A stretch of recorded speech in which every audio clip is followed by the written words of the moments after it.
The iPhone 6 has yet to be released, but that is not stopping fully functioning clones from hitting the market, so let's check it out.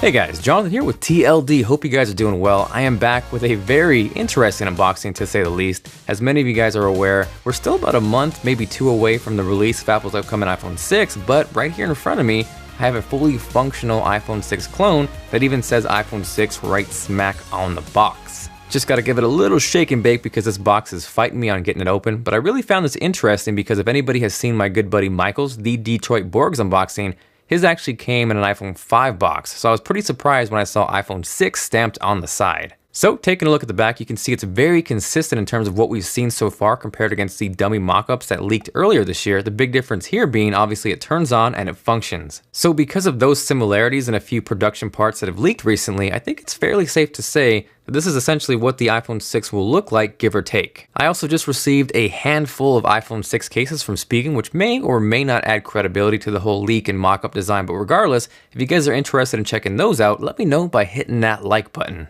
Now, spoiler alert, this may look like an iPhone 6, but as far as performance goes, it is not snappy at all. It's sadly actually a massively underpowered iOS skinned Android device essentially. If you compare it to the iPhone 5S, for example, you can see in terms of performance on Geekbench, it gets absolutely destroyed. But what's interesting though, if you look at the specs on paper, they're actually pretty close. They're both dual core, they're clocked around 1 GHz, but I think this is a testament to not only Apple's performance hardware-wise, but software as well. So continuing on with the unboxing, because there actually was content and accessories which I found amusing, the first thing up is a quick start guide, which says hello right smack there on the front, just like Apple products. But if you dig a little bit deeper and look inside, the most hilarious thing that stood out to me is those are iOS 6 screenshots, so yeah.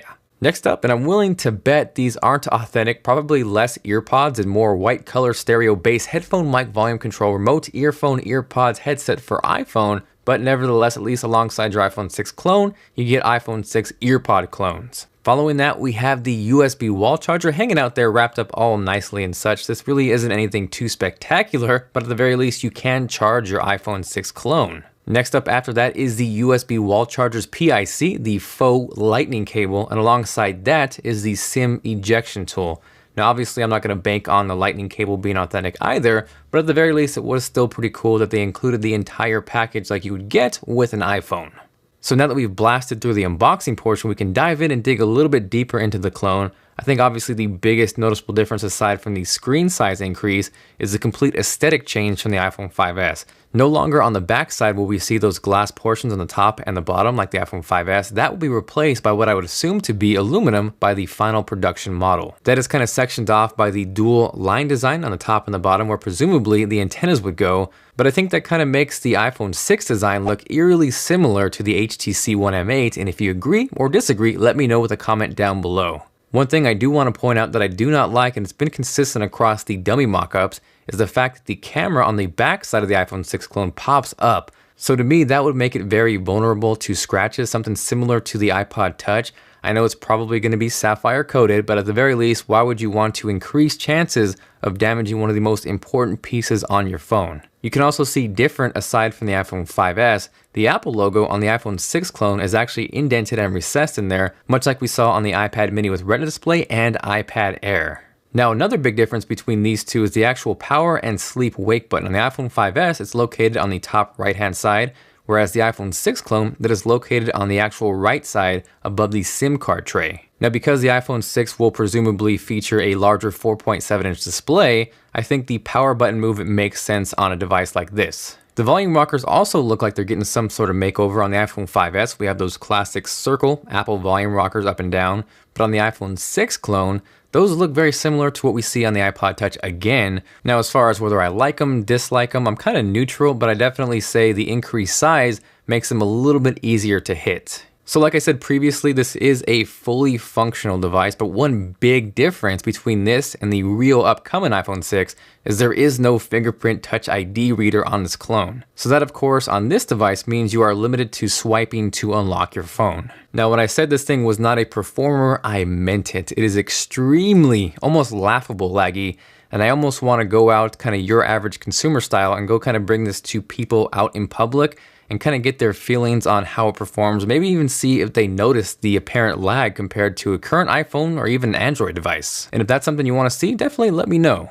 So like I also previously talked about, this essentially is an iOS skinned Android device, and bits and pieces of Android creep out here and there. For example, if you hold down the home button, normally where you would get Siri on an iPhone, on this you get Google Now, which to me is a kind of an upgrade, and I would prefer if I could do that on an actual iPhone. One thing I did notice, and again if you did watch Detroit Borg's video, it is extremely hard to access the control center on this iPhone 6 clone. Sometimes it almost feels impossible, but I actually got it down almost to a science where if you hold your thumb right there between the bezel and the screen, and then you slide up, you can kind of feel it vibrate, and then you can nail it every single time. Now I know I'm going to get tons of questions of where can I buy this, and I want to tell you with a giant warning sign, do not buy this for anything more than purely entertainment. This particular one you can pick up on Chinese websites from anywhere from 160 to 200 bucks. I know as of August 1st, Goophone will be releasing their clone version of the iPhone 6. But honestly, as you can see from performance, you're not getting anything that you would really want on an iPhone,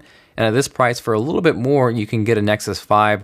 Or if you can find it, you can get something like the OnePlus One, which is going to absolutely destroy this in performance and overall just usability. I did get a chance to do a little bit of gaming on this iPhone 6 clone, and it wasn't as bad or as terrible as I would have imagined, but the actual touch screen wasn't really responsive, and it kind of hindered the gameplay and overall enjoyment at times. Regardless, it did give me insights and a better look of what the 4.7-inch iPhone 6 will look like. I do really enjoy watching movies and media on a screen size like this. Honestly, my ideal screen size is anywhere between 4.7 and 5.1 inches. So as far as that goes, that is making me look forward to the actual iPhone 6. Now, in case anyone's curious, that right there is the Shield, and I've always been wanting to watch the series. I've heard great things, big fan of Kurt Sutter. Hadn't really made the plunge to buy any DVD sets or buy it online, but I actually recently started catching up and I'm able to watch the entire series with Hulu Plus. I'm sure a lot of you guys are familiar with Hulu, but Hulu Plus is like jumping from that super small 4-inch iPhone 5S display to the upcoming 4.7-inch iPhone 6 display. Also, if you guys weren't aware, in addition to watching shows at your pace, they actually just inked a deal to stream the entire library of South Park, including new episodes. Obviously, it works on your computer, but it also works on your Xbox, your smart TV, your Apple TV, your Roku, and obviously an iPhone 6 clone. Now, this is only $7.99 a month, but for TLD fans, you guys can actually get an extended 14-day free trial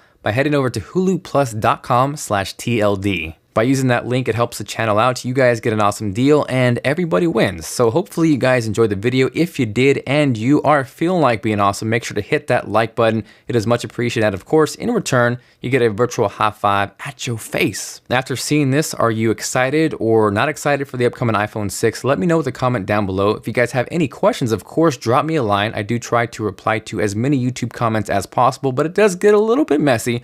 So the absolute best way to get in contact with me is on Twitter at TLD Today, which is linked below, along with all the gear that I use to make these videos. Aside from that, again, this is Jonathan, and I will see you guys later.